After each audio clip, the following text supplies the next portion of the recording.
hadirin yang kami hormati, pada kesempatan ini kita akan mencoba membahas terkait dengan pendidikan Islam interdisipliner. Jadi saat sekarang ini para ilmuwan sadar bahwa seluruh disiplin ilmu itu memiliki keterkaitan masing-masing. Karena itu pendekatan berbagai disiplin itu ilmu sangat dibutuhkan terkait dengan pemecahan berbagai masalah kontemporer. Karena itu dalam pemecahan masalah, satu disiplin ilmu tidak menjamin untuk menyelesaikan permasalahan itu, maka dibutuhkan disiplin ilmu lain untuk membantu pemecahan ilmu lainnya. Karena itu ilmuwan sekarang itu sama-sama mencoba mencari konsep terkait dengan pemaduan berbagai macam ilmu untuk menyelesaikan problem-problem yang dimaksud. Karena itu di dunia muslim maupun di dunia barat sekarang ini sama-sama mencari konsep terkait dengan pemecahan masalah interdisipliner. Karena itu pada pembahasan kali ini kita menggali konsep yang diajukan oleh Profesor Dr. Mujamil Qohar dalam bukunya Pendidikan Islam Multidisipliner, Interdisipliner, dan Transdisipliner. Oleh karena itu pada kesempatan ini kita akan mencoba membahas terkait pendidikan Islam interdisipliner. Interdisipliner dimaknai sebagai sebuah sintetis dua atau tiga disiplin atau integrasi dua atau tiga disiplin ilmu lainnya untuk sama-sama bekerja sama dalam memecahkan suatu persoalan. Dalam satu contoh misalnya sama-sama melakukan penelitian dengan sudut pandang masing-masing. Karena itu interdisipliner ini dibutuhkan untuk suatu solusi yang dipandang sebagai sebuah problem yang harus dipecahkan, namun tidak mampu dipecahkan oleh monoperspektif atau hanya satu disiplin ilmu. Selanjutnya mengenai signifikansi pendidikan Islam interdisipliner ini, itu dibutuhkan sebuah pendekatan yang sangat intensif. Mengapa penting menggunakan pendekatan interdisipliner ini? Itu dikarenakan beberapa problem yang dihadapi saat ini itu tidak mampu diselesaikan dengan hanya satu disiplin ilmu. Contoh, kasus korupsi misalnya, dengan hanya menggunakan pendekatan ekonomi, misalnya menaikkan gaji dan menambah pendapatannya, itu tidak cukup menyelesaikan masalah korupsi secara nasional, tapi perlu disiplin ilmu lain, misalnya dengan pendekatan hukum atau penegakan hukum, atau adanya political will, atau perlu pendekatan sosiologi yang mana perlu pengkajian bahwa apakah pelaku korupsi itu memiliki problem sosial di dalamnya, dan juga perlu pendekatan ilmu pendidikan, misalnya perlu dilakukan pendidikan intensif atau perlu internalisasi budaya malu. Nah, ini salah satu solusi dalam menyelesaikan problem korupsi misalnya. Karena itu pendekatan interdisipliner ini memiliki sudut pandang yang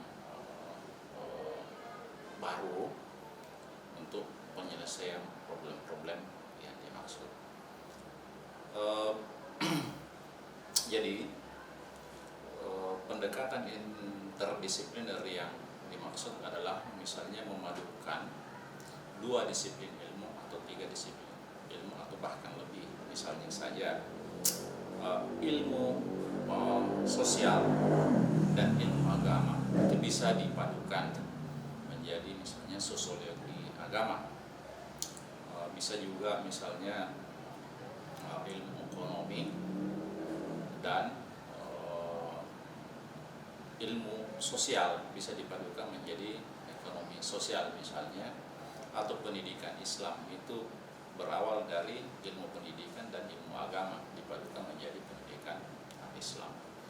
Itulah gambaran bahwa 2 disiplin ilmu dipadukan. Kalau misalnya 3 disiplin ilmu yang serupun itu dipadukan, misalnya sosiologi pendidikan Islam misalnya, atau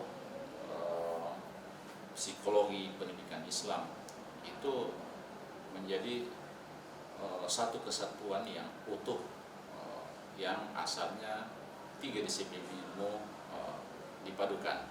Selanjutnya kita akan membahas terkait dengan penggalian kebenaran ilmiah pada dogma agama melalui pendekatan interdisipliner.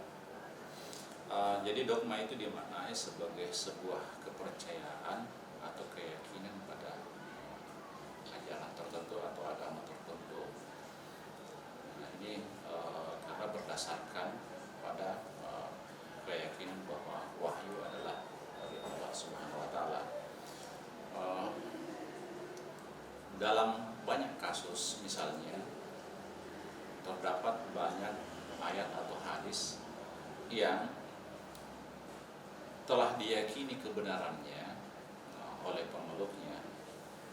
Kemudian setelah itu baru kemudian ada peneliti yang mengungkap kebenaran secara ilmiah. Contoh kasus misalnya yang pertama, kasus masa iddah yang terdapat dalam Al-Baqarah, ya, surah Al-Baqarah ayat 228, itu bahwa wanita yang telah ditalak oleh suaminya harus disuruh menunggu 3 bulan. Ya. Atau ini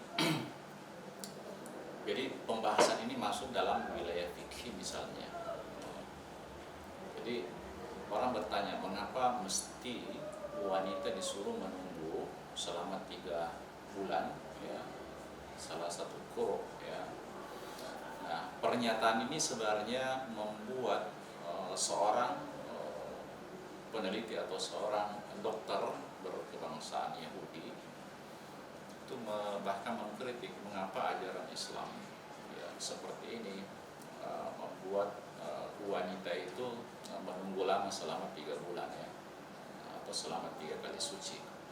Setelah penasaran, maka dokter tersebut melakukan penelitian dengan mengambil beberapa sampel, ya, dan ternyata hasilnya sangat mengejutkan, bahwa ternyata perempuan atau wanita setelah bersenggama dengan seorang pria, maka di rahim perempuan itu meninggalkan satu rekam jejak. Jadi seorang pria itu ada rekam jejaknya. Ketika wanita itu bersenggama dengan 2 orang pria, maka di dalam rahim perempuan tersebut juga terdapat 2 rekam jejak.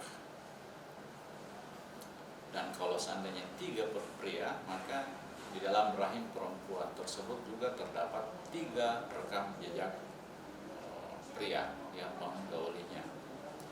Nanti setelah 3 bulan barulah di dalam rahimnya itu bersih dari rekam jejak itu.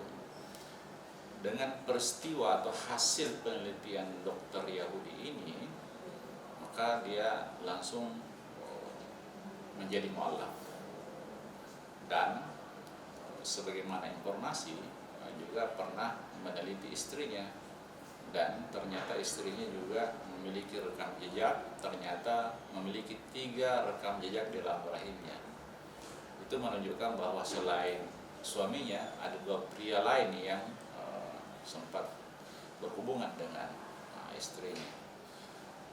Nah, informasi dari Al-Quran ini diawali dengan sebuah keyakinan bagi pemeluknya, tetapi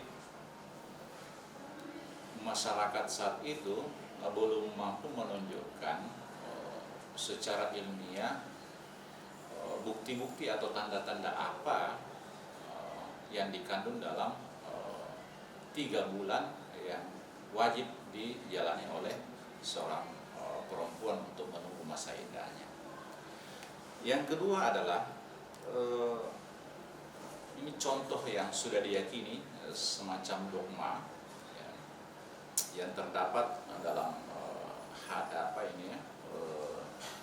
ajaran kita yang diajarkan oleh Nabi, bahwa kalau seandainya ada seekor anjing menjilati bejana kita, maka perlu dibersihkan 7 kali, yang diawali dengan mencampuri air dengan tanah.